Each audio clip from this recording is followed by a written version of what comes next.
প্রত্যেকটা গাড়ি যানবাহন এবং পথচারীদেরকে সীমাহীন দুর্ভোগ পোহাতে হয়েছে। তো সর্বোপরি আমাদের জন্য অত্যন্ত আশার কথা ছিল যে, এবং আনন্দের বিষয় ছিল যে রাস্তাটি সর্বশেষ আবার নতুন করে করার উদ্যোগ নেওয়া হয়। তো আমরা যারা এই পরিচালনা এবং এই রাস্তার শুভাকাঙ্ক্ষী এবং এই রাস্তায় যারা পথে চলতে পছন্দ করি, আমরা আশা করেছিলাম যে দীর্ঘদিন পরে হলো এই রাস্তার কাজ যখন শুরু হয়েছে, তখন সেই কাজ হবে অত্যন্ত উন্নত মানের এবং মানসম্পন্ন। কিন্তু আমরা দেখতে পেয়েছি যে এই রাস্তার কাজ আবার নতুন করে শুরু হওয়ার পরে কাজের মান অত্যন্ত নিম্ন এবং নিম্নমানের কাজ হচ্ছে।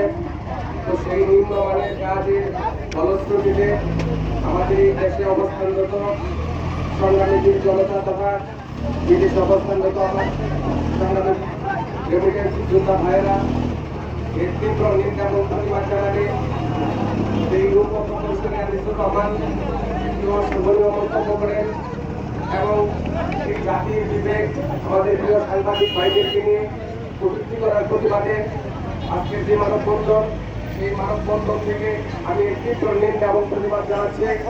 সেই সাথে আমি বলতে চাই,